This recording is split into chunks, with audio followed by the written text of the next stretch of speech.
No.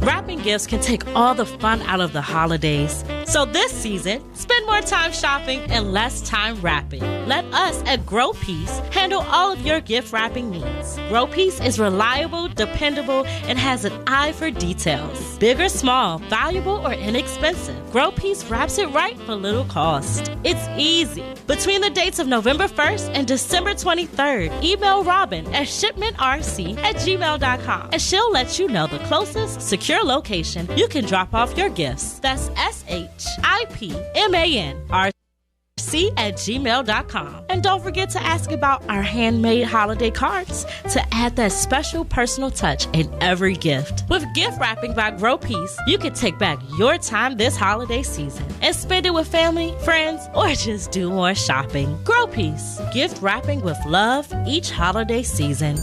Happy holidays!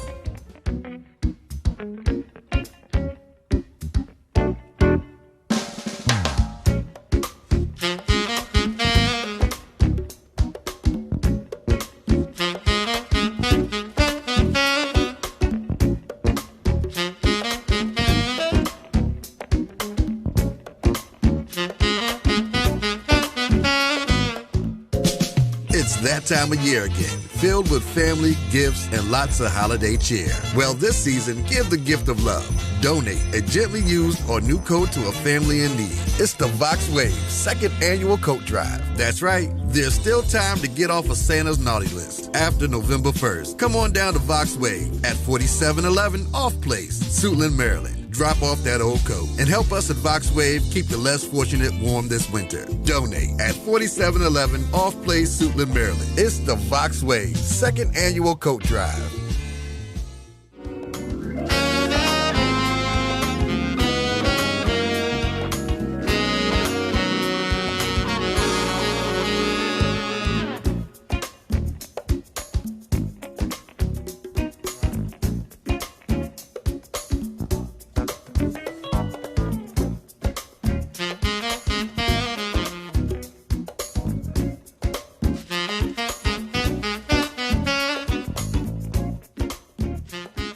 Good evening and welcome to the Randell Fisher Show. I am your host, Randell Fisher. And I am your co-host, Patrice Fisher. Tonight we have a very special show. Tonight we're going to be talking about mental health illness, basically depression and anxiety in the African American community and how it affects us. And tonight I have a special guest with me tonight.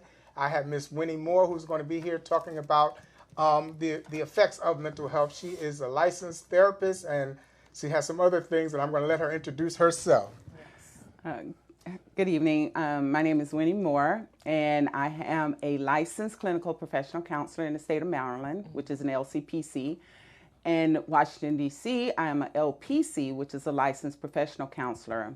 Nationally, I'm an NCC. Those are all the letters behind my name. And NCC is I'm a national certified counselor. Mm-hmm. That's awesome. And so I want to do one thing because this is such a serious subject and we don't want anybody to miss the subject. Yeah. And like we always say at the beginning of our show, we are not life coaches. We are people with life experiences. Yes. And we always like to say as well that we do believe in Jesus Christ. And, you know, of course, we would like for you to call in and want to give your life over to Christ if you never have. But we still want you to call in even if you're not a believer of Jesus Christ. We just want you to call in if you feel like you need to discuss whatever it is that we're talking about tonight. Yes. So tonight what I want to do is just have my wife just do a brief prayer for us because we seriously want people to connect with us tonight. So... Yes.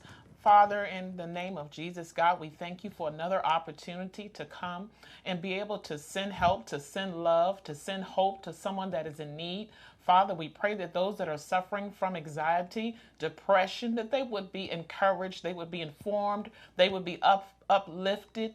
And we pray that you would continue to bless your people. We pray this prayer in Jesus' name. Amen. Amen. Amen. So first of all, we want to say Happy Veterans Day to all the veterans. And just so happen that we have a veteran sitting with us, Miss Winnie Moore. Miss Winnie, how long did you serve in the military? I was in the Air Force Reserves for 11 years. 11 years. And what was your job?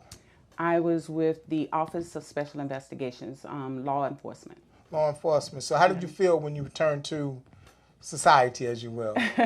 It was a great move, a great shift, because I have to say that I believe that I was led to be a counselor, because I was always searching, like, what is my ministry? What does God have for me to do? And I believe that He led me to counseling as my ministry. So I am where I'm supposed to be. So I've heard from a lot of military people, my family that's in the military, and it's always difficult for them to make that transition from military life to civilian life. Do how is that? Does that cause depression for military individuals? Of course, because it adds stress. Because when you've had the military tell you what to do, tell you when to get up, where to be, how to be, where to move to, and then you stepping away from that, and now you got to figure all that out on your own. Wow. So especially if you take a person that's went into the military at the age of 17, stayed 20 years, they 37 years old, coming out of a life that they grew up in.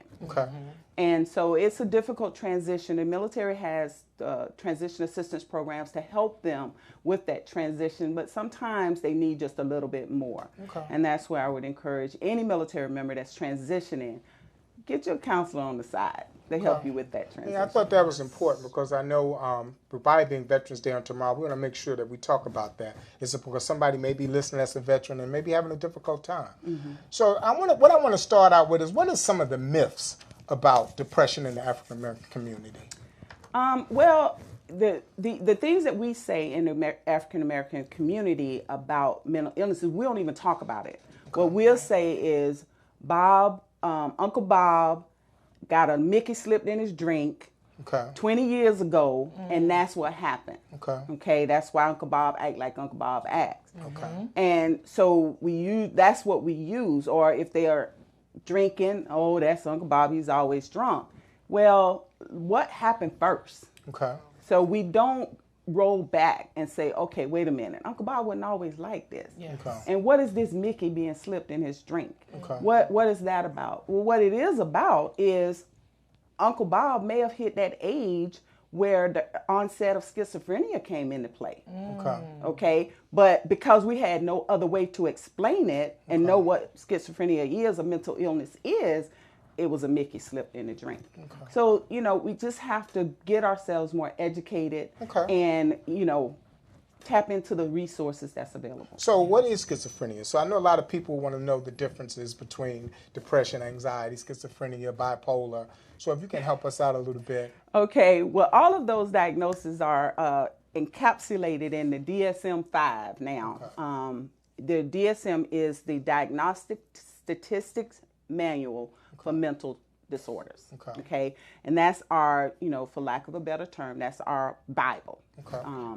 And so all of those diagnoses that you mentioned are categorized in there, and they all have different symptoms. And so when a person goes in to see a psychiatrist or a therapist, they say, I'm feeling this, I'm not sleeping, I was up all night for 3 days.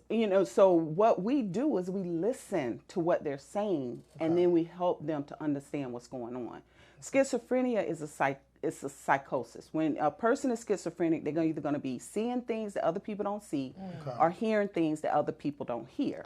And as well as some other things. Being paranoid, somebody's watching me, somebody's after me. Depression can start off as, well, back in the day they called it the blues. I'm just feeling taking a little us blue. Taking us back a little bit. I'm feeling a little blue. So, but when you're feeling a little blue for 2 weeks, then that may be depression. When you're not wanting to leave the house, not wanting to get out of the bed, not wanting to be around people, and socially withdrawing, then you might be leaning toward depression. Anxiety is a physiological response. So anybody that's anxious, they're going to feel something. The heart's going to race, brain gets scattered, they can't think clearly, they may start having a cold sweat. So anxiety, being that it's a physiological response, people have panic attacks because they don't know what's happening. So just trying to give you like a summary of each one of them. So when people come in to see a therapist, or even now, medical doctors are asking the questions. So your primary care physician is asking these questions about depression and anxiety now. So, and they're given medication. Now, they don't know everything because they're a medical doctor, not a psychiatrist, but at least they're getting started. Yes. And giving people antidepressants and things of that nature. But it's important that the question gets asked. How are you sleeping? How's your appetite? Have you lost a lot of weight in the last 30 days? Have you gained a lot of weight? Are you going to work every day? If you tardy for work 5 days a week, something might be going on. That's good. So things of that nature, we need to start looking and asking the questions so that people can be guided to the help that they need. Okay. Well, it sounds good what you're saying, and I kind of got an idea of some of the things that you're talking about by working in the field myself. But I just want people, if you want to call in tonight, the number is 240-719-2560. We are here to answer all your questions on tonight. And I think I don't want to talk too much. I think my wife has a few questions she may want to ask. I was thinking of one of the questions is, when it comes to dealing with depression, does that also, or can that lead to violence? Okay, there is no direct correlation between depression and violence. Okay. So let's kind of break it down a little bit. Okay. When a person is depressed, some of the symptoms, everybody's not going to have the same symptoms, but some of the symptoms are easily irritated. Okay. They're not sleeping. So think about it. They may be sleeping too much. So when you got this person that's depressed, and then another person come into their world and they making these demands, well, you need to get up and go to work. You need to do this and you need to do that. But internally, they don't have the energy, the lack of energy. They're fatigued. So what is our go-to emotion? What's our go-to emotion? Anger. So if your go-to emotion is anger, then that's what's going to manifest itself, because you can't see the pain inside. But if I show you anger, you can see that. That's good. And so what I want you to do is leave me alone. So if I show you anger, guess what you're going to do? You're going to leave me alone. Excellent. So the violence isn't there, but you may see the anger. Okay. But now the anger can lead to violence. It can. It can. And that's why we have to learn to communicate more effectively with our loved ones, with our family members. And that's a whole nother subject, but effective communication can kind of diffuse that. If you understand the person's triggers. And that's another thing. We talk about, in our field, we talk about triggers. We don't explain and tell our loved ones what the triggers are. I may know, if you look at me and huff and puff and walk away, that's a trigger for me. But if I don't tell you that's a trigger, you huff and puff and walk away, then I'm angry and you wondering what's going on. So it's an unexpected trigger. Exactly. And triggers can come at any time. It could be, and we always have to pay attention to our senses when it comes to triggers. Because our sight, hearing, taste, sound, our ear, everything, anything in any of our senses can be a trigger to something emotionally inside of us. It's funny that you say that. I grew up watching, watching people, like one of the things I grew up with, one of my foster parents, every week that he got paid, he got angry that Friday. He would get angry that Friday, and he would come in and he would fight with everybody. And I couldn't understand what that was about. And I found out that he was just angry about, his check. He had to use all his check for bills, and he really wasn't making a lot of money. So he was angry about that, and he would drink, and he would just fight. And I couldn't understand, but it was always on that Friday when he got paid. So I couldn't understand what was going on with him. So eventually one day I asked him, I said, why do you get angry every Friday? What's going on? And I was young enough to ask him to get away with it. And he told me, he said, I feel like I'm working for nothing. So there's a lot of different things that go on in our community that we don't talk about that causes us to be depressed. I know for me, myself, rejection is one of those things that can cause me to be depressed. And I fight with that from time to time, because I feel like rejection is just one of those things that just affect you in a way that you can't really explain. And when you try to explain it, people always put a stigma towards you. Are you soft? Are you sensitive? Or you a whole lot of things they say about you. Talk to us about rejection, the effects of rejection on people. When you think about things such as that, I always use a diagram, which I didn't think to bring with me, is I always say that anger is a secondary emotion. feelings of rejection, frustration, disrespect, Okay. annoyance. All of those are those underlying. So think of a volcano. Okay. What's the hottest part of a volcano? It's at the bottom. Yes. Then it builds up Okay. and it blows. Okay. Okay? So if we don't take care of these emotions, rejection, and talk to people about, I feel rejected when you do A, B, C, or D, they don't know that that's your feeling. Because what you're going to probably show them, most African American men are going to show anger when they feel disrespected or rejected. Okay? So what we need for people to do is learn how to talk about those, I call them minor emotions, because anger is the major one. Okay. Learn how to talk about these minor emotions with the person that we're feeling rejected by in a way that they can understand. But we have to take the defensiveness out of it, because what we tend to do is we'll start with, well, you did such and such. Though you're not pointing a finger, that's exactly what you did by starting with you. But if we say, I feel rejected, doesn't that kind of take the sting off of it? So we have to pay attention to how we communicate with each other so that we can show more love versus showing all this anger. So if I say I felt rejected about something and you say to me, well, that's your problem. No. You see, and a lot of people do that, but, they say, well, it's not my fault you feel rejected. I'm just being real with you. I'm just telling you how I feel, and you say, well, your feelings make me feel rejected, and they tell you that's not your problem. How do you deal with that? Well, first of all, we have to recognize that our emotions, our feelings are ours. We own them. So they're our choice. So it is you feeling rejected, because that's what you chose to feel based on what came at you at that time. Because you could very well decide that you're not going to feel rejected. Our emotions are a choice. However, they're, again, talking about triggers and things that cause stuff to swell up in us.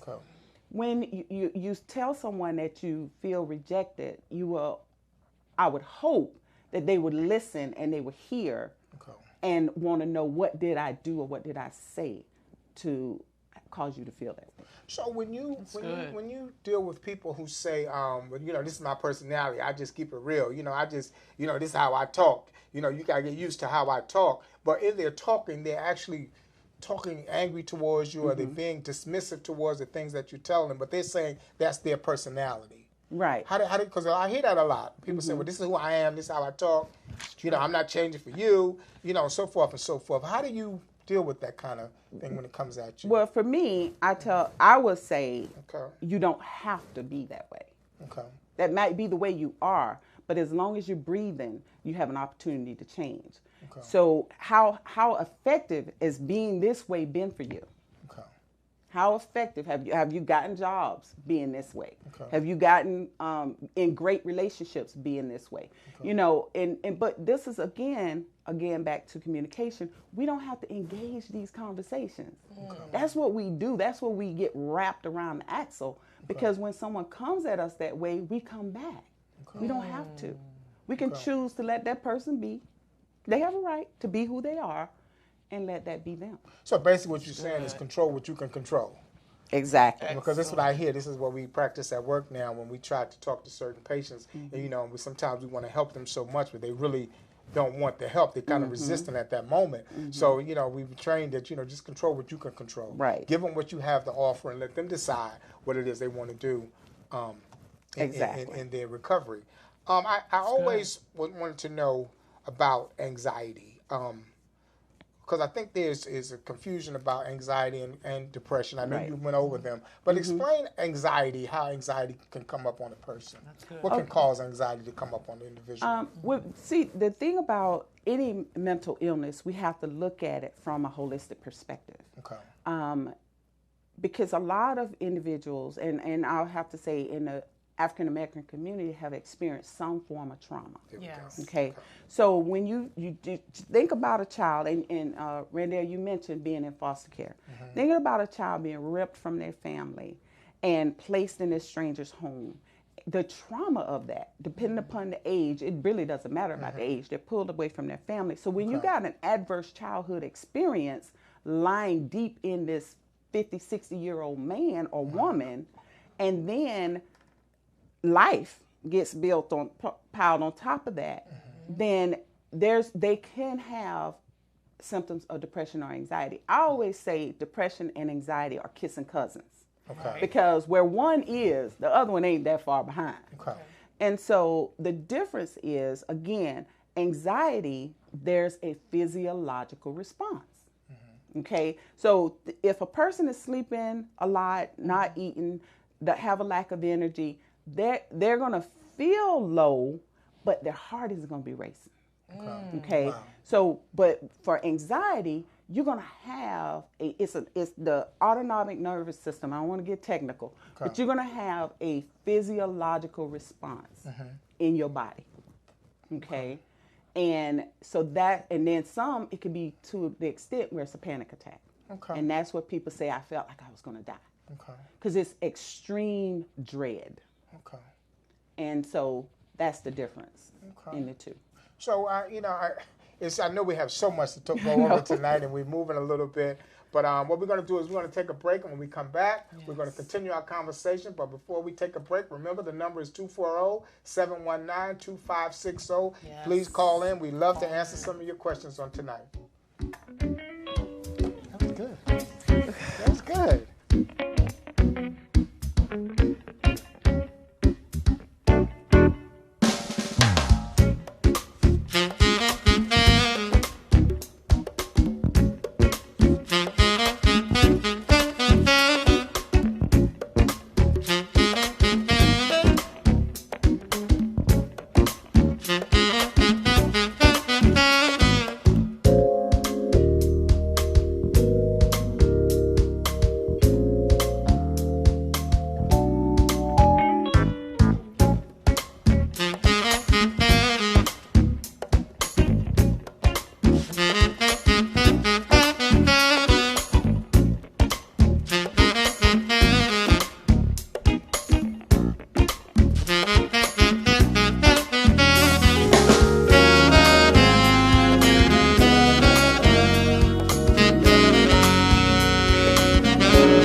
Time of year again, filled with family, gifts, and lots of holiday cheer. Well, this season, give the gift of love.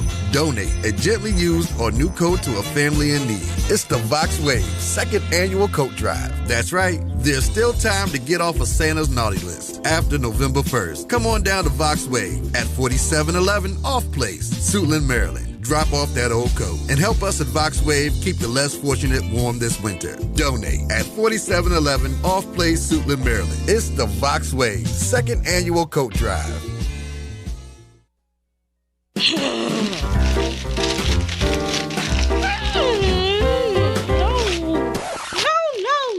No. Wrapping gifts can take all the fun out of the holidays. So this season, spend more time shopping and less time wrapping. Let us at Grow Peace handle all of your gift wrapping needs. Grow Peace is reliable, dependable, and has an eye for details. Big or small, valuable or inexpensive, Grow Peace wraps it right for little cost. It's easy. Between the dates of November 1st and December 23rd, email Robin at shipmentrc@gmail.com and she'll let you know the closest secure location you can drop off your gifts. That's shipmenrc@gmail.com. And don't forget to ask about our handmade holiday cards to add that special personal touch in every gift. With gift wrapping by Grow Peace, you can take back your time this holiday season and spend it with family, friends, or just do more shopping. Grow Peace, gift wrapping with love each holiday season. Happy holidays!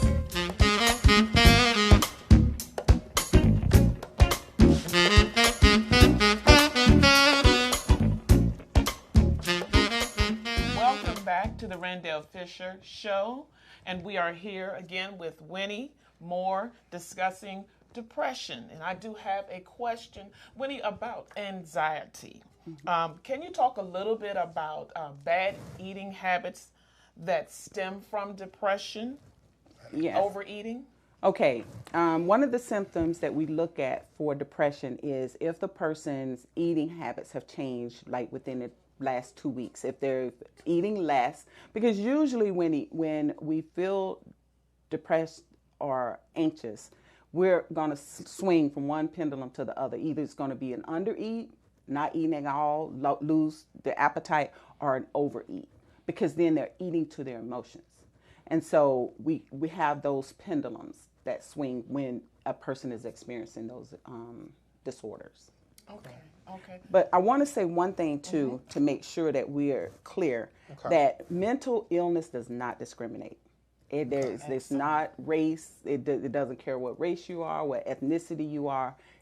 1 in 4 Americans will experience a mental illness. Wow. That's 1 in 4. So if there's 4 people in this room, 1 of us are going to experience a mental illness. So those are the numbers. And if you think about it, that's a lot of people.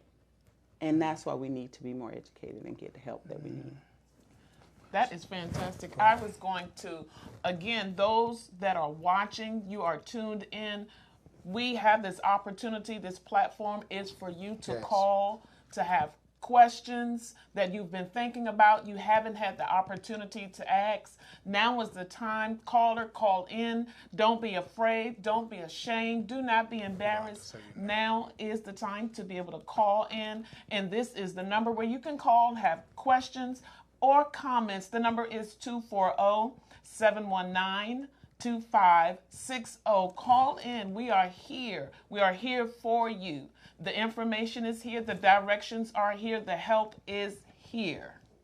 For all my Christian believers out there, we know that God can fix anything. God can do anything. But I know so many believers that have suffered from depression and still serve in the church. Some preachers, some deacons, some people who sing on the choirs, some people who just at church all the time, who serve all the time, still suffer from some type of depression. So, we want to move past the fact, we know God is all in all. God can change things in a blink of an eye, but we still want to be educated and still have a spiritual component as well. I can give you several scriptures that, we can use. I like 1 Peter 5, 6, and 7.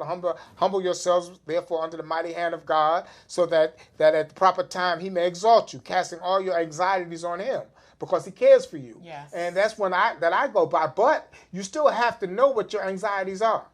You have to know what it is that's bothering you. So when you go to God, you can let him know, well, God, this is what's bothering me. God, I feel this way about myself. I don't feel adequate enough. I feel like I'm not going to make it. I'm not going to be good enough. I feel like I'm just never going to get another job. I feel like my marriage is not going to work. I feel like I'm never going to be married. I feel like I'm never going to have children. You got a whole lot of things that you deal with, but you have to know what they are and take them to God. Yes. Now, once you take them to God, God will direct you who you should talk to. Yes. But you want to always use both of these things together. It's very important that we have a spiritual component to our lives. And a lot of people that I talk to, they tell me that they don't feel loved.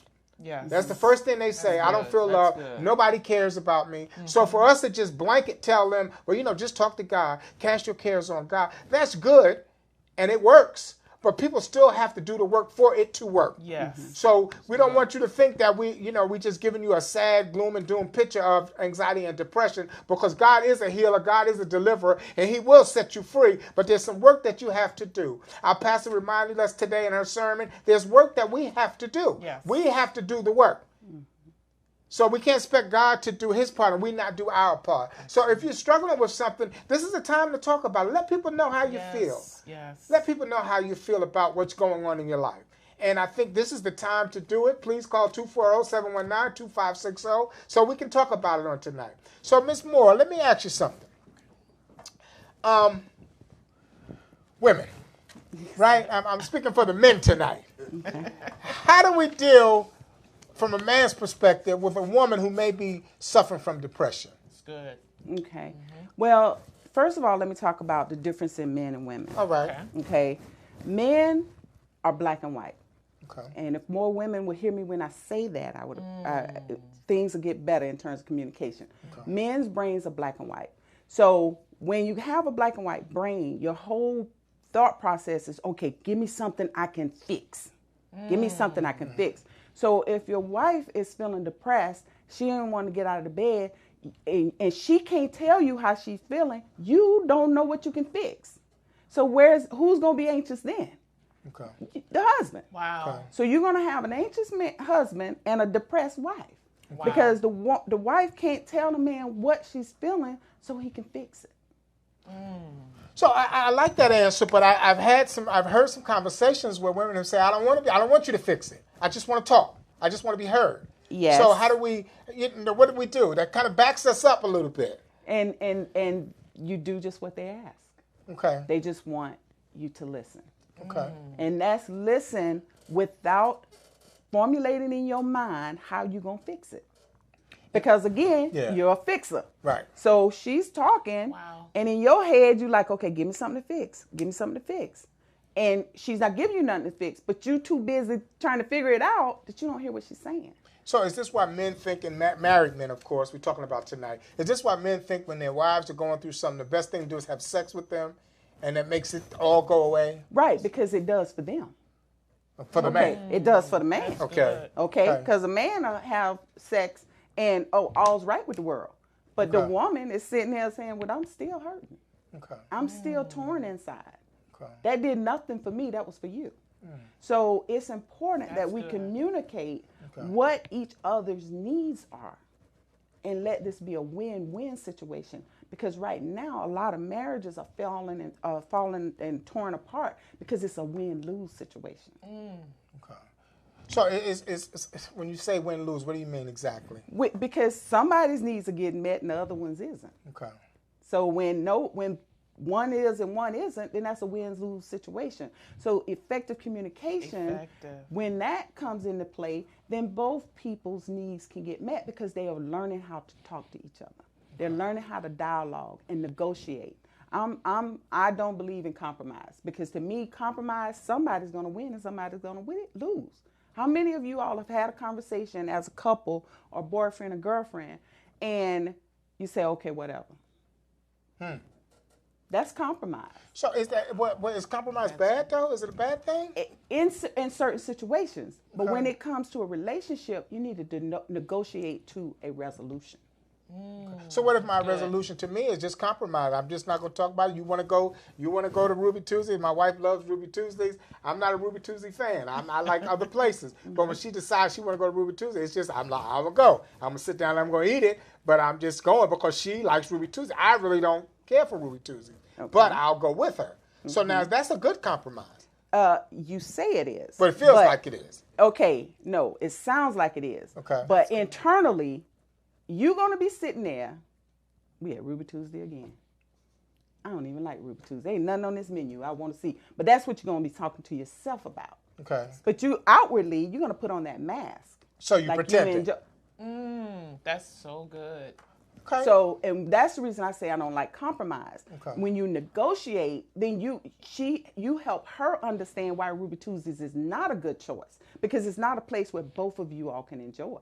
But is it always going to be a place where both people enjoy? Isn't it a sacrifice? You have to sacrifice? That's different. Sacrifice and compromise is two different things. Help me understand that. Sacrifice, when you sacrificing because of that you love that person and you care about that person, then internally you shouldn't feel nothing about it. Yes, that's good. You shouldn't walk away from That's that so good. feeling like you didn't get what you wanted. Or like you're doing them a favor? Exactly. Okay. Good. Okay. Okay. So sacrifice and compromise, two different things. Okay, I'll accept that.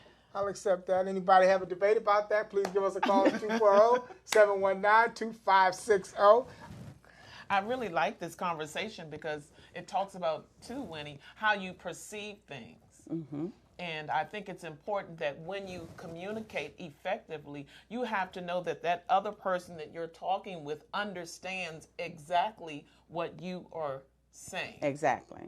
And it's about, you have to break things down. You know, we have so many people saying, I don't like answering questions. You know, you're asking too many questions. Oh, that's so and good. that was me. That was me as well. But you know what? You have to ask questions to fully understand what that other person is saying. Because when we suppress our emotions, Yes. when we talked about earlier, we talked about depression leading to violence. Yes. When you suppress your emotions, think about suppressing your emotions for 20 years. My goodness. Okay. And not talking about some pain that's been sitting for 20 years. And then something triggers that pain to just come out. Then it could come out in some very negative, painful ways. So it's important that we learn to kind of dig deep.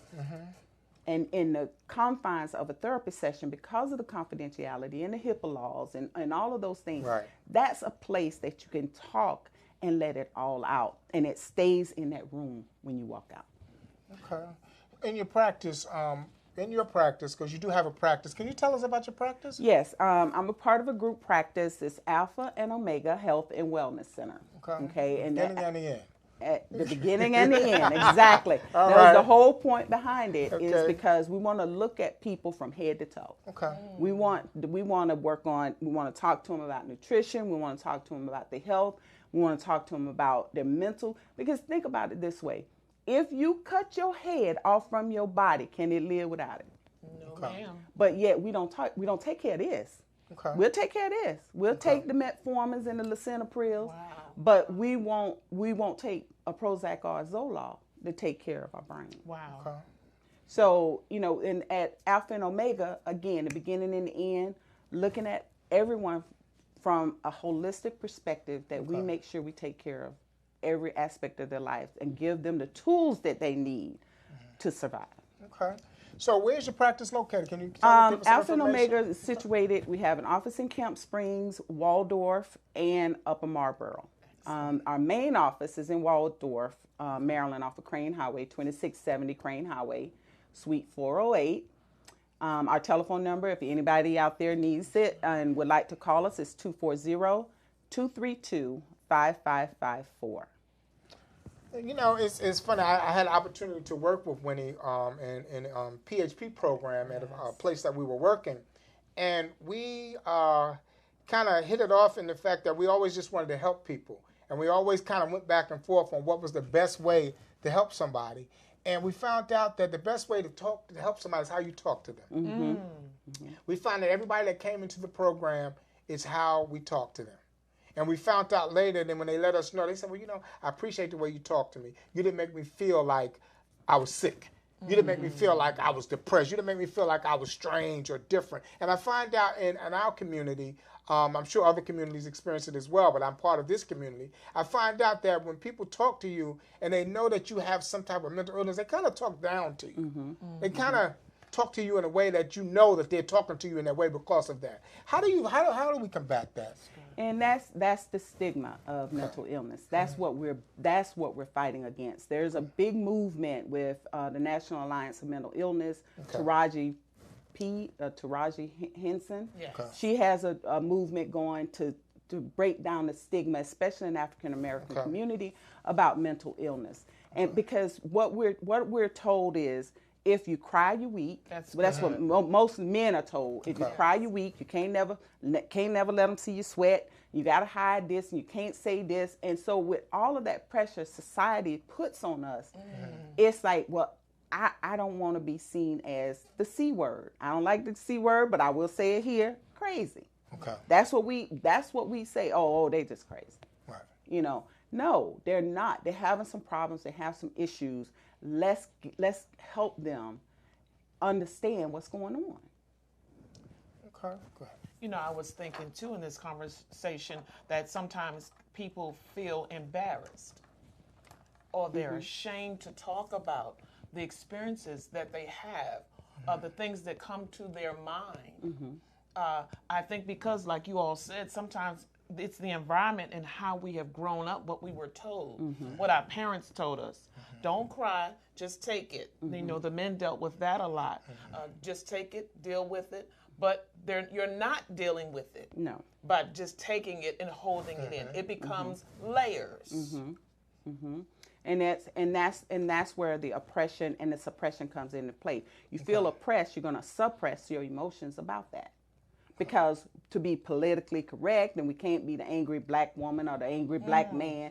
So we have all this pressure that if we don't have a place, a comfortable place, confidential place to be able to talk about these feelings, they're only going to sit with us, and they will make you sick. They talk about stress kills, it does. Because you have, with anxiety, because of the way the hormones will release when a person is angry, anxious with fight or flight, the adrenaline dumps into their body, they can build up, what is it called, acid reflux issues. They have digestive systems, digestive issues, because that's what it attacks.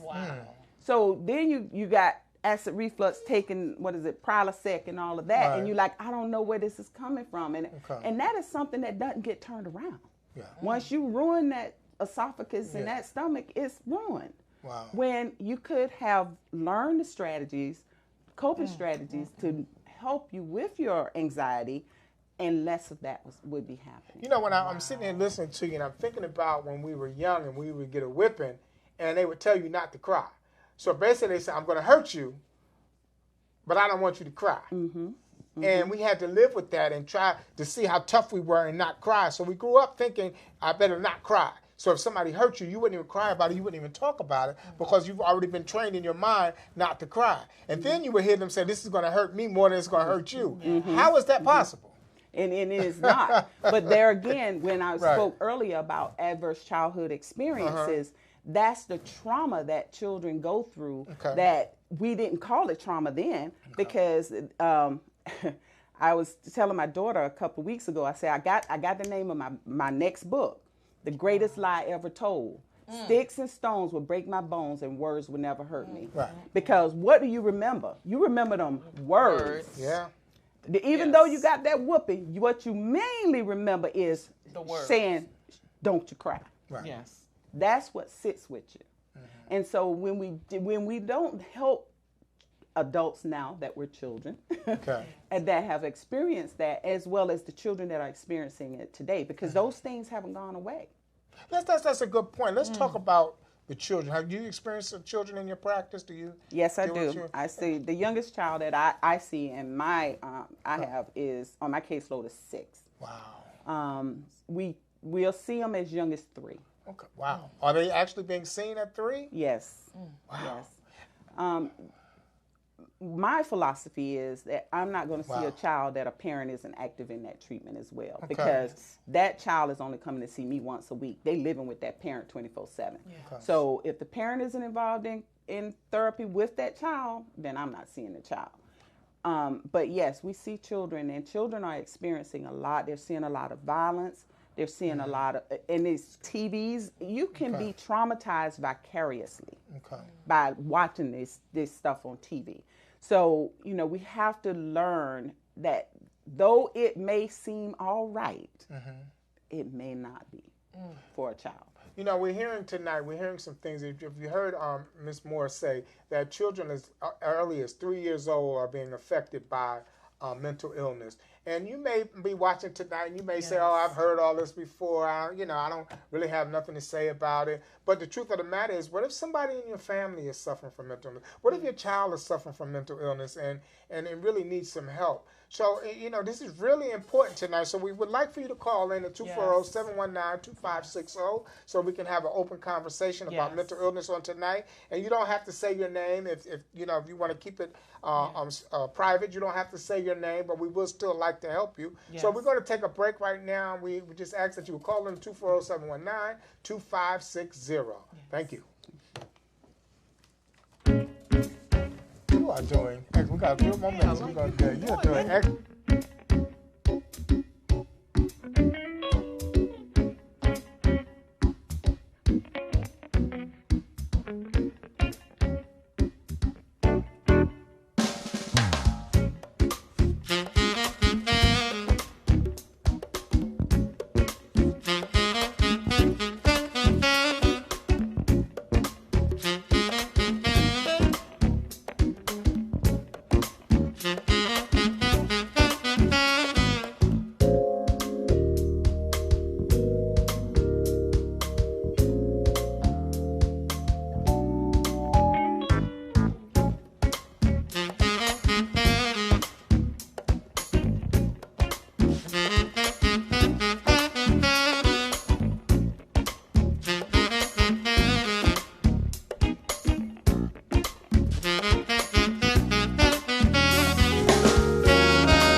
Welcome back. We had a call while we were on break, and Yes. the call was someone called and they were talking about a family member that developed schizophrenia, and their question was they recognized it happening, but nobody else could seem to understand what was going on, and they recognized what happened. So our question is tonight to Ms. Moore is, how do you know when somebody is developing experiencing schizophrenia, depression, anxiety? What are they doing that's different from what we consider normal, if that's such a thing? And that's what you have to know, is you have to know what their norm is. Okay. So if they're a family member, you're gonna probably start seeing some change. Okay. So what is this change? And explore that change. If a person is experiencing psychosis, schizophrenia is the diagnosis, but what they're experiencing is psychosis, and that's when they're hearing voices or they're seeing things that, again, nobody else sees, or they can be delusional, and that could be them to them, they're not making up a story, because their delusion is their truth. That's true. Okay, so they may say, well, I was married for 20 years and I have 5 kids, and this person has had a developmental disability all of her life. Then how did she become? No, you ain't never had no husband and never had no kids. Where's that coming from? So we have to know what the normal is. Know that she doesn't have a husband. Know she ain't got no 5 kids. And she'll be passionate about that, because her delusion is her truth. That's her reality. And so then we need to get them the necessary help. Okay. Because I know the caller was saying that it seemed like he was the only one in the family that could really recognize what was going on with it. And that's strange when, you have 4 or 5 family members and only one person can recognize there's a difference going on with a family member. And why do you think that is? Well, we got this hustle and bustle life that we have, especially in this area. We spend 2 hours commuting.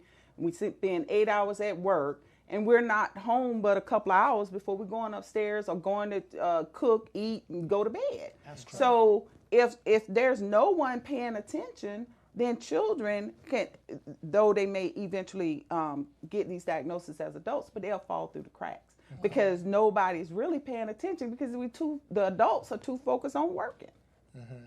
And so we have to learn that we need to live life and not let life live us. So let me ask you this, and I was just something I was thinking during the break. Do you think that single family homes where the father was absent causes depression in a child?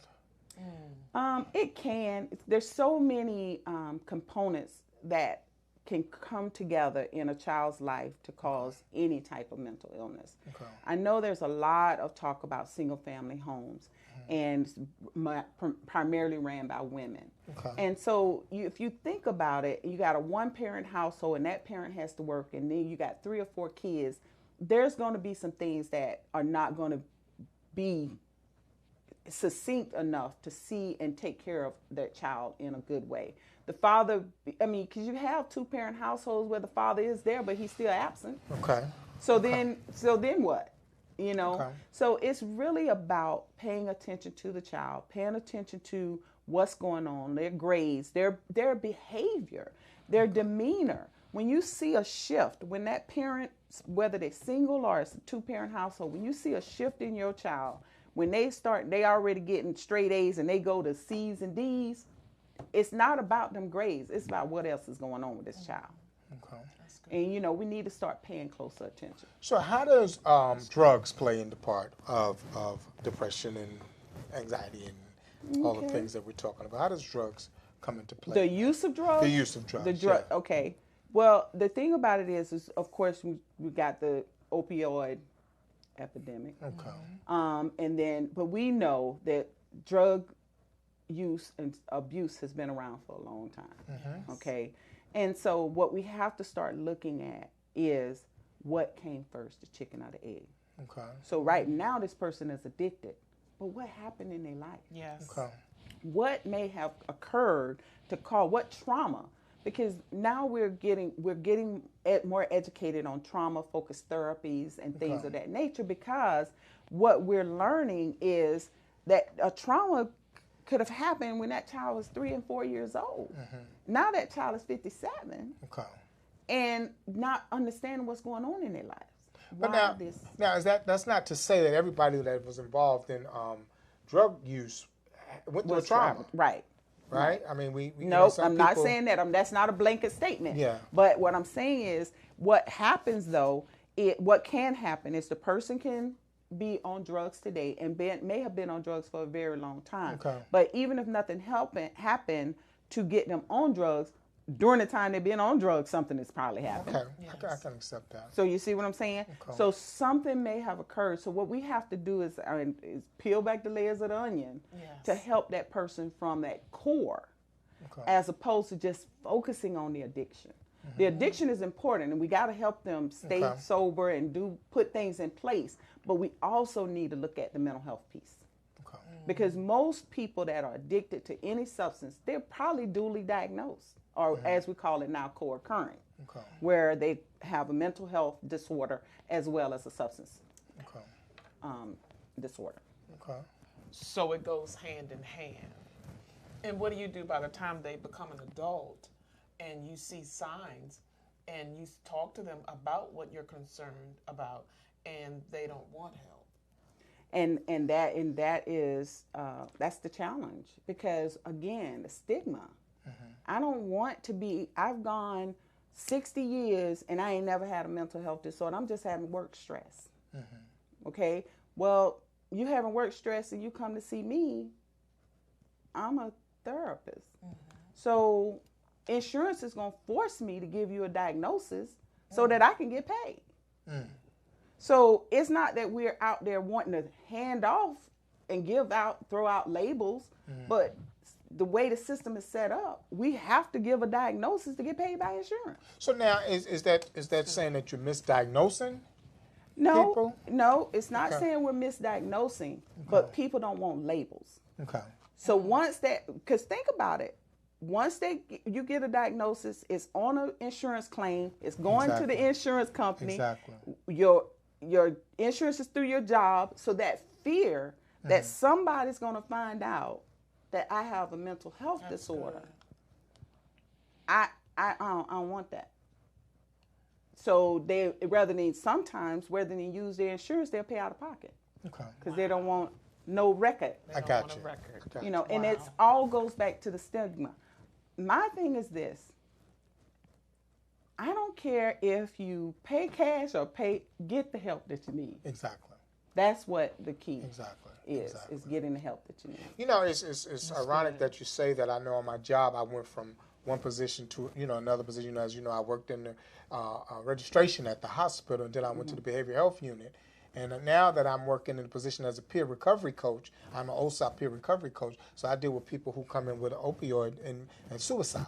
So that's what I do, people that may have committed or almost died from opioids, right? And I help them with that, some purposely and some not purposely, because now people are smoking marijuana and they get halfway through the joint and they're passing out and they don't know what's going on, and they come to find out that heroin is inside the marijuana or fentanyl is inside the marijuana or carfentanil is inside the marijuana, and all they say, Narcan brings them back, so we know it was an opioid because the only thing Narcan can work on is an opioid. So we know when the Narcan brings them back, we know that somehow they had an opioid, but they're telling us all I did was smoke a joint. So what's going on now is when I switched positions and took that position, some people started acting a little different towards me because they knew I had a history of substance abuse. So they, you could tell the respect level went down a little bit, and people started giving you certain attitudes, and you got to deal with that every day. So can you imagine that in your own family? When you finally come tomorrow and say, I've been using, or something's not right, I'm seeing things on the wall, and they start treating you different. And I think most people are afraid of being treated different. Right. That's good. Because they don't even know that they're different, really. When you talk about, I see, we had somebody said they see a certain thing. They saw a black box or something like that. And that was their reality. They saw a black box, right? And we're saying, well, we don't see no black box. And so we kind of treat them like, okay, they're a little slow here. But the truth of the matter is, this is why nobody's talking. Yes. This is nobody's talking. This is why people are sleeping with the covers over their head. Yes. This is why people are drinking. This is why people are drugging. This is why people are sexing. This is why people are doing everything, because they're dealing with something that they're afraid to talk about. Yes. And the stigma of mental illness being as loud as it is out there today is causing people to be fearful of talking about it. Right. Because they don't want those labels. They don't want to be seen as crazy. Right. And so it's like, if that's what I'm gonna get. And then the other piece that we have also is government employees that have security clearances. Right. They're struggling too. Right. But they got a security clearance, so they can't say that they depressed, anxious, or bipolar, because they lose their security clearance, they lose their job. So in saying that, how do you help somebody that know if I talk to my job, so I go to EAP and I let them know that I'm smoking marijuana, or I'm an alcoholic, I'm drinking, but they have a security clearance. What do you say to them? What do you do in that case? Well, the HIPAA laws protects people. There's even additional protections under when you're a substance abuser. That, reporting laws. You don't have to tell. If you get help on your own, you don't have to tell your employer you got a problem. You can even go to EAP. EAP can't say anything. They're not supposed to. They're not supposed to. And a lot of what is happening is EAP is being contracted out of these agencies. Okay, and so now you got a third party that's doing it, so that's less a possibility of it getting back to your job. So and I do see people through EAP programs around here in DMV, and their jobs don't even ask me for updates or anything. It's just they just want their people to get the help that they need. I don't know if they have security clearance. Not my concern. But when they're coming to see me through EAP, I deal with them with what they're coming for. And their jobs are not, and I can say that, their jobs are not asking me what is going on. I have a question. How important is it for family members to recognize not only the need for help, but also how to help as a family? How important is it for family to support you in that situation? Well, it's about education. There's a program out there. It's called Mental Health First Aid. And so I would encourage anyone, if you could Google Mental Health First Aid, you can find a facilitator and get the knowledge, bring it into your churches, bring it into your schools, bring it into your workplace. Because through those trainings, and then Red Cross has one called Psychological First Aid. So it's about education. So I say go to a therapist, but you need to know what to look for. And these programs, Mental Health First Aid and Psychological First Aid through the Red Cross, that's what they teach lay people, what to look for. And then what to do and where to go for help. That's good to know. Because, I find out even being in church, and I've served in church for quite some time, and I find out even in our churches we're afraid to say that we're going through something for a stigma. And that's supposed to be the safest place that you can be, is in your house of worship. But we're unable to do that in the house of worship as well. So tonight I hope that we have brought some kind of enlightenment to you about mental health and some of the things that you should look for and some of the ways that you should deal with it. And what we're going to do is I have a question for you before I go. What happened in your life that made you feel like this is what you want to do? I tell people I'm old school mental health. I came into working in community mental health in Georgia when I was in my early 20s. And that was my first experience in terms of working in mental health. But I had an aunt that I grew up with that was in a state hospital. And in the early 70s, they decentralized state hospitals. So she had to come home. And most of those people that didn't have homes anymore, that was the beginning of our homeless population, was that when they dumped out, closed those state hospitals. And so, seeing her and trying to understand what I was seeing, because she was schizophrenic. But I didn't know at that time until I began to work in the mental health system. And, starting at the age that I did, looking at my aunt, and learning about mental illness, it became a passion for me. And I worked in the state of Georgia for 10 years in mental health, in community mental health. Wow. Okay. That because it's always a reason behind why somebody's doing something. Yes. And listening to you tonight, I'm so impressed by. I've worked with you, and I know that you're passionate about it. But listening to you tonight really lets me know that there is help. There is. There is help. We have godly help, but we have spiritual help, but we also have professional help. Yes. And you should not be ashamed to get professional help. Yes, you Yes. can still pray, and you can still put oil on yourself, and you can still talk to your pastor. You can do all those things that you've been doing, but you may just need a little bit of professional help. There's nothing wrong with getting professional. I have gotten it myself. I suffer from depression myself. So let me let you know, I'm not just here just talking. I suffer from depression myself, and I believe it comes from childhood trauma. And then some of the things that I did made it even a little worse. But I've learned now that I can still I can rely on God because God is my source. But I still need some education. Yes. I still need to talk to somebody from time to time so I can get some clarity on what I'm dealing with. God will help me, give me peace.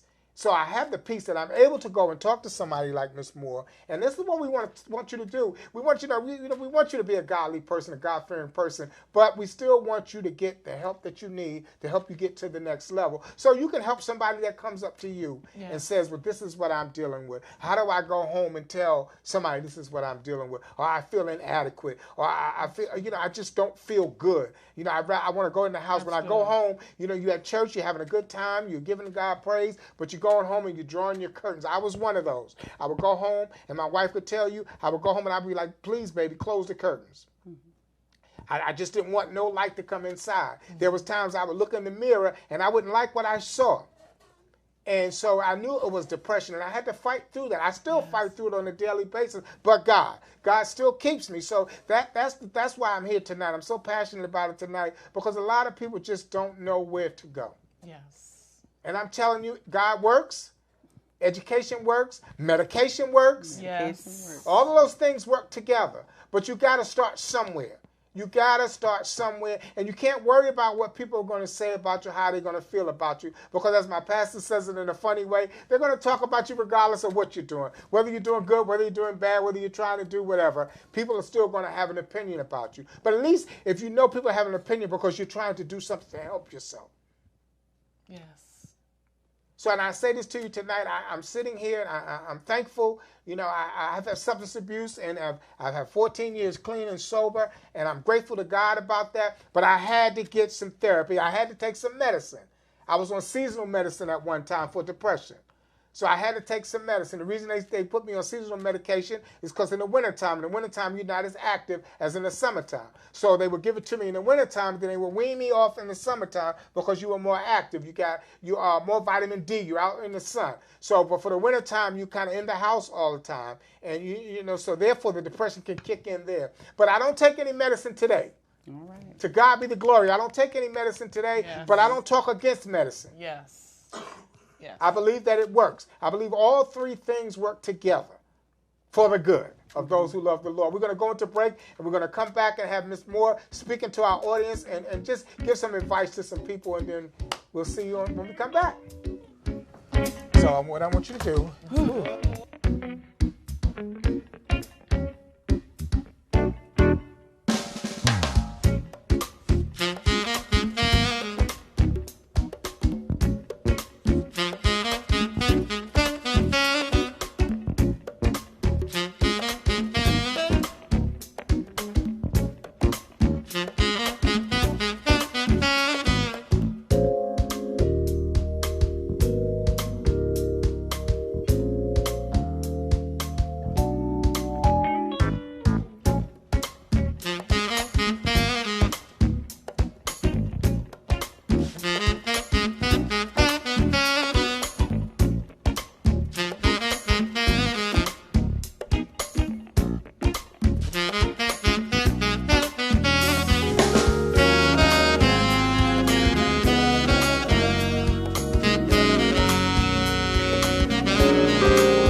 time of year again, filled with family, gifts, and lots of holiday cheer. Well, this season, give the gift of love.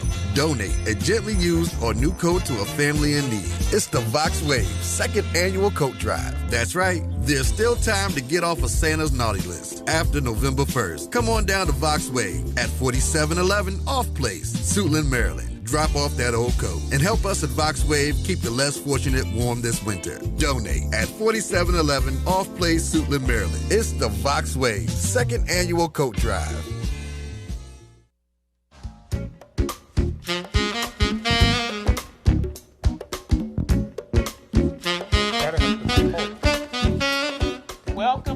Welcome back. We are now discussing in this segment bipolar disorder. Yes. In the African American community, you may hear the saying, "Oh, stop being bipolar. Stop acting bipolar." It's become a slang word, but I think saying those, making that statement, you're not understanding what's behind the statement. Winnie, can you talk to us about bipolar disorder? Okay. Yes. It's kind of interesting that now that has come into mainstream to saying someone is bipolar, acting bipolar. Bipolar is a very serious illness. Back in the day, back when I first came into mental health, we called it manic depressive. Mm-hmm. Okay. But now they changed the name in recent renditions of the DSM to bipolar, but it still means the same. It's a manic episode tied with a depressive episode. Okay. So in order to be diagnosed with bipolar, you had to have presented with at least one manic episode. And mania can present itself as shopping, a person that might have 10,000 pairs of shoes. That's because that it's like when they're in that manic phase, shopping is what they do. That's their thing. A manic person can, okay, build a house, paint a bridge, whatever. They're their most creative when they're in that manic phase. But then what is paired with is a drop in the depression, the severe depression. So you have height of mania, creativity, and severe depression where they not only closing the blinds, but they closing the door. They ain't even coming out of bed. Mm-hmm. Okay, so that's the pairing, manic, depressive, bipolar. Okay, so what are some of the things that people do when they're manic? I heard you say shopping, but give us some other stuff. Shopping, I know they come grandiose when they're manic. They're grandiose because they're the smartest, they're the most creative. Wow. They don't sleep for like 3 or 4 days. Okay. But it's not that they don't sleep. So people will say, well, that's insomnia. No, it's not. They don't have a need for sleep. Okay, there's a difference. Where an insomniac can't sleep. They're trying to go to sleep. But a person that's manic have no need for sleep. So they're up 3 or 4 days straight because they're in that manic phase. Hypersexuality. They can be very promiscuous. So it's just those types of things that can manifest itself in for mania. So now the other side is what? You got the manic, and then you got the depression, and that's that dreaded depression, where it's like instead of a lack of energy, it's no energy. No, not getting out of bed, and at times they could even think about suicide. Because they've been on this high. For so long with the mania, this depression don't feel good.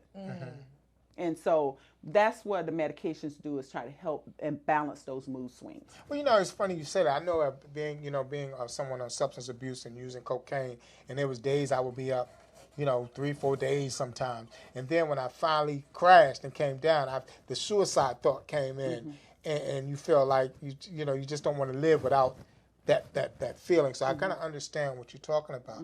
So is that a lot of the causes of people for suicide, you think? Some of those causes? Usually what the research says is that the person won't kill themselves when they're down. It's when they're starting to come back up, when they're starting to feel better, because then they're feeling like it's okay to do it now. because they have the energy to do it. So, you know, and I apologize to anybody out there listening that if this conversation about bipolar and suicide is triggering anything, and I would encourage you, if you need to talk to someone, there's a National Suicide Hotline. That number is 1-800-273-8255. But I will apologize. Can you repeat that number one more time? 1-800-273-8255. And that's the National Suicide Hotline, 24/7. You can call and talk to a counselor. So what I'd like for you to do now is, I heard everything that you said, and I heard your compassion, but if you can look into the camera and talk to somebody that may be dealing with all the things that we've discussed tonight. We've talked about depression, we've talked about suicide, we've talked about bipolar, we've talked about anxiety, and somebody that may be dealing, and they just don't know, are they afraid? They don't know what to do. I know we've said a lot of things, but if you could just paint a blueprint for them of safety, that they can come out and talk about it, I'd appreciate that. Okay. I would encourage anyone out there listening that if you have, and it's really about feelings, if you feel like you're all alone, you don't have anyone that, not to talk to, but anyone that's listening. If you feel that you need something and you just don't quite know what it is, call a counselor. Look on the back of your insurance card and call the 1-800 number. There's mental health. Medicaid pays for it. All the insurances pay for it. Even Medicare pays for it. And I just recently gave the telephone number for the National Suicide Hotline. So if anybody out there, if you're feeling anxious, you're feeling scared, anxiety manifests itself as fear. And panic attacks are extreme fear. And then you're wondering, why is this happening? What's going on? Our thoughts drive a lot of our behavior. So talk to someone about what's going on in your head. What are you thinking about? Even if it doesn't seem like it's something that anyone wants to hear, find that somebody you can trust. Find that someone that you feel connected to enough that can get you the help that you need. Yes. So, Ms. Wynn, we are so glad to have you here. My wife and I, we know you, but, you know, this is really good that we had this conversation on tonight. I believe that somebody was helped. So, go ahead, Petra. And I wanted to elaborate, too, just like when he said, know that you do not have to be alone in this situation. You are not alone. There are people who are here for you. You can call in now, 240. Before it's over, before this broadcast is over, 240-719-2560. You do not have to go through this alone. Be open to invest in yourself in a whole new way. Be open to become a better you. Be open to invest in getting the help that you need. You are worth it. Yes. Yeah, you are worth it. You know, we're all sitting here. We all have survived from something. Yes. We may not all tell our story tonight, but we all have experienced some type of one of those things that we're talking about, whether it be depression or anxiety. One of the things we've all have felt a certain way about ourselves. But I do want to say tonight, as we say in the church, you know, we're talking about fear, and you heard Miss Wendy talk about fear, but as we say in the church, is false education accepted as reality. Let me tell you what the real reality is. The real reality is that God is a healer, God is a deliverer, and He will heal you and deliver you, but please give yourself a chance. Yes. Give yourself a chance. I'm here to say tonight that God has delivered me from some things that, you know, I can't even talk about. I'm afraid to talk about. But the truth of the matter is, I know that He can do it because He did it for me. I'm sure He did it for my wife. I'm sure He's done it for Miss Moore. So we want you to know that there is hope. Yes. This is not a hopeless situation. Yes. This is not a situation where, I'm doomed for life. Yes. No, there is hope because God is a deliverer. I'm here to tell you, I just keep hearing that because I just believe that you need to know that God is with you. Yes. He's for you. Yes. And when God is with you, there's nobody else can be against you. Yes. There's no any kind of demonic forces that can be against you when God is with you. But you got to step out on faith. Yes. You got to step out on faith. You got to let somebody know what it is that you're dealing with. Yes. This is important. Yes, it is. This is important.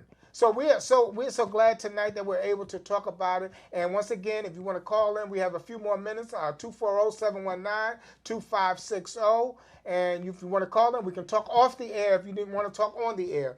But we are here for you. And this is not the last time we'll be having this conversation. We'll have other people come in. I'll have some doctors coming in that will talk about medication a little bit more. We're going to have some preachers come in that's going to give you a spiritual aspect of it. And we're just going to have some reality. You know, people talk real. There's some real talk that has to happen so we'll know what to do for ourselves. Yes. I'm so grateful tonight. I'm so grateful for Ms. Moore being here tonight. Ms. Moore, do you have anything else you'd like to say before we close this segment? No, I'm good. You've done an excellent job. We thank you. For You've done an excellent job. I appreciate you. You were on time tonight. That's one good thing. And you didn't rush us. You stayed with us. So I really appreciate that. I appreciate our engineer on tonight. He's done a great job. He has a beautiful spirit and made it easy for us tonight. So next week, we're going to be talking about businesses. Next Sunday, we're going to be talking about people with businesses and how to start a business. If you have a dream, how do I start your dream? Yes. I'm sitting here tonight doing something that I always wanted to do, but it just wasn't the right time. And I'm not here for stardom. I'm not here for fame. I'm just here because I'm somebody who have experienced some things in life and would like to give back just a little bit. And if I can just help somebody, thank you. If I could just help somebody not go through some of the things that I went through, then I've done all I've been asked to do. Mm-hmm. So we thank you tonight. We thank you for listening. We thank you for listening. See us next week. We're going to be talking about business owners. And on the fourth Sunday is going to really be exciting. We're going to have millennials on. Yes. We have two people that's going to come on here. So thank you, and we'll see you next Sunday. God bless. Have a good night. You did awesome.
Gifts can take all the fun out of the holidays. So this season, spend more time shopping and less time wrapping. Let us at Grow Peace handle all of your gift wrapping needs. Grow Peace is reliable, dependable, and has an eye for details. Big or small, valuable or inexpensive, Grow Peace wraps it right for little cost. It's easy. Between the dates of November 1st and December 23rd, email Robin at shipmentrc@gmail.com and she'll let you know the closest secure location you can drop off your gifts. That's shipmenrc@gmail.com. And don't forget to ask about our handmade holiday cards to add that special personal touch in every gift. With gift wrapping by Grow Peace, you can take back your time this holiday season and spend it with family, friends, or just do more shopping. Grow Peace, gift wrapping with love each holiday season. Happy holidays!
It's that time of year again, filled with family, gifts, and lots of holiday cheer. Well, this season, give the gift of love.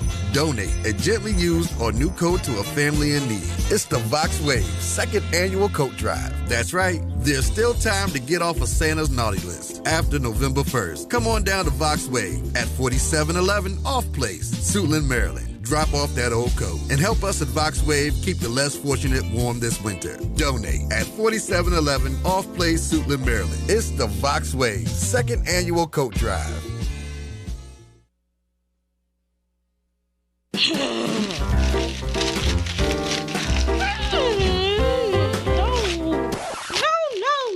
No! Wrapping gifts can take all the fun out of the holidays. So this season, spend more time shopping and less time wrapping. Let us at Grow Peace handle all of your gift wrapping needs. Grow Peace is reliable, dependable, and has an eye for details. Big or small, valuable or inexpensive, Grow Peace wraps it right for little cost. It's easy. Between the dates of November 1st and December 23rd, email Robin at shipmentrc@gmail.com and she'll let you know the closest secure location you can drop off your gifts. That's shipmenrc@gmail.com. And don't forget to ask about our handmade holiday cards to add that special personal touch in every gift. With gift wrapping by Grow Peace, you can take back your time this holiday season and spend it with family, friends, or just do more shopping. Grow Peace, gift wrapping with love each holiday season. Happy holidays!